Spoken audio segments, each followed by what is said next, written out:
Kita perkenalkan diri dulu ya, dari saya. Sebelumnya nama saya Fatir Altama Zizian dari Universitas Pakuan. Sebelumnya Bapak dengan siapa?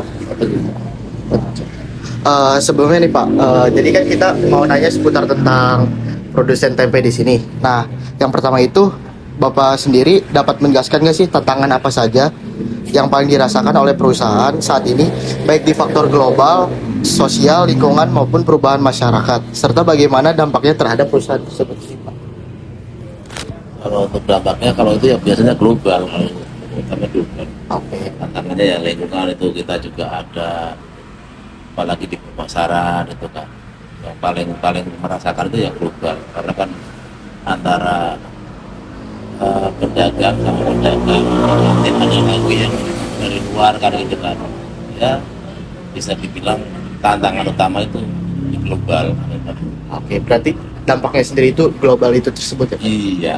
Nah, untuk pertanyaan yang kedua itu, di sini tuh ada yang namanya role related information, yang dimana peran karyawan. Terus juga yang kedua itu ada cultural information, yang dimana budaya kerja di perusahaan ini. Nah, untuk pertanyaan nomor 2 ini Pak, maksud saya ingin mengetahui dua hal. Yang pertama itu info terkait peran kerja karyawan, seperti apa saja tugasnya, kemudian juga alur kerjanya atau target yang harus dicapai itu sendiri. Ya, kalau untuk karyawan sendiri ya kerjanya itu untuk membantu memajukan usaha ini. Oke. Nah, untuk yang kedua ini, informasi terkait budaya kerja di perusahaan tersebut ini, misalnya nilai-nilai yang diterapkan itu, cara berkomunikasinya atau serta tidak tertulis yang perlu diketahui karyawan sendiri. Yang perlu diketahui itu komunikasi. Komunikasi, Nah, pastinya. kalau nggak ada komunikasi itu nggak nyambung. Oke. Jadi antara perusahaan sama karyawan harus berkomunikasi. Oke, baik. Dan juga nih, ada pertanyaan ketiga yang dimana proses pembuatan keputusan perusahaan menggunakan rasional model yang atau institutif proses, yang dimana itu, Bapak, bagaimana sih perusahaan bisanya mengambil keputusan, apakah berdasarkan data dan analisis sistematis atau lebih mengandalkan pengalaman dan institusi pimpinan tersebut? Ya kalau itu kita ngandelin ya pengalaman dia, data juga ya gitu. Jadi supaya nggak ada Miss itu sendiri ya. kesalahpahaman gitu kan. Jadi kan kita harus semuanya harus nyambung gitu kan. Berarti balik lagi dari komunikasi itu sendiri ya Pak ya? Utama itu ke komunikasi. Oke.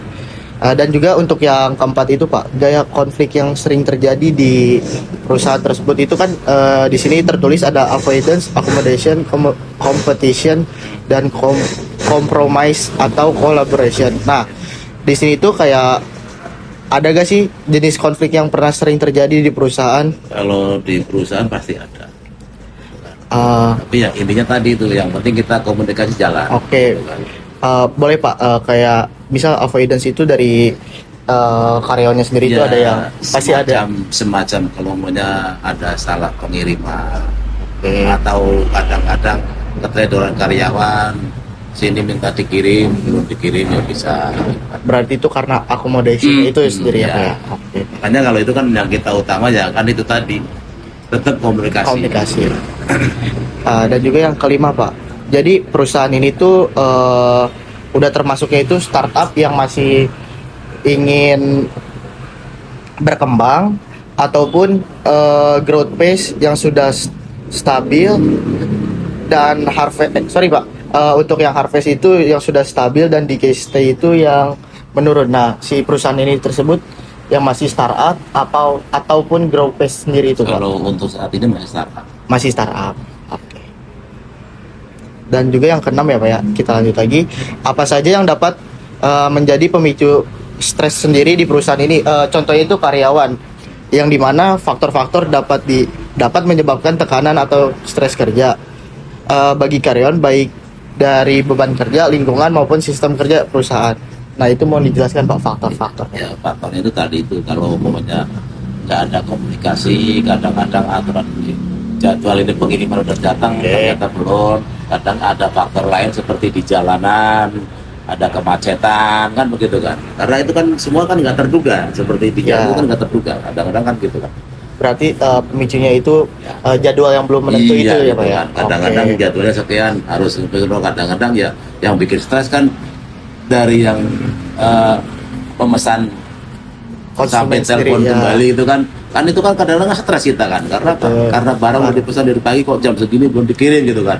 Oke. Kadang-kadang kita telepon drivernya, Pak, ada macet di jalan kan gitu kan. Nah kita kan alasannya kan kita sambungkan lagi kepada Berarti yang pesan. dari permasalahan ini paling jadwal yang belum menentu itu ya Pak ya. gitu kan. Ya kadang-kadang gitu kan, ya Oke. ada keterlambatan pengiriman semacam itu.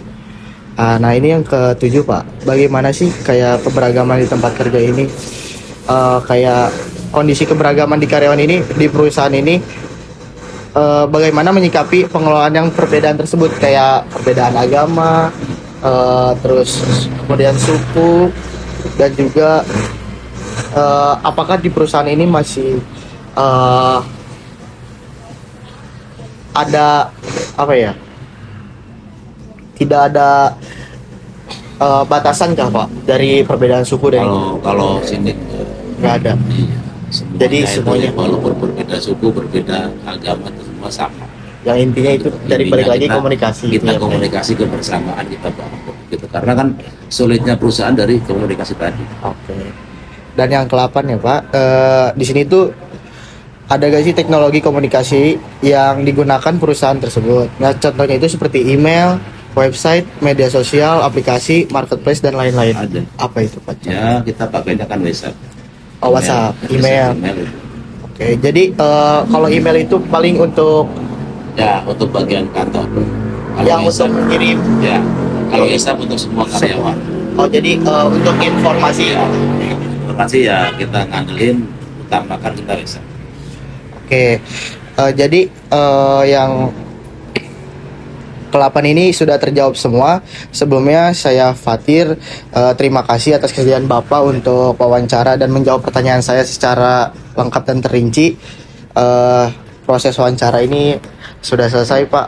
Kemudian terima kasih informasi yang sudah saya dapat. Saya juga belajar dari perusahaan ini yang masih Ya. startup, dan mungkin saya akan kembangkan lagi di media saya. Terima kasih Pak. Ya.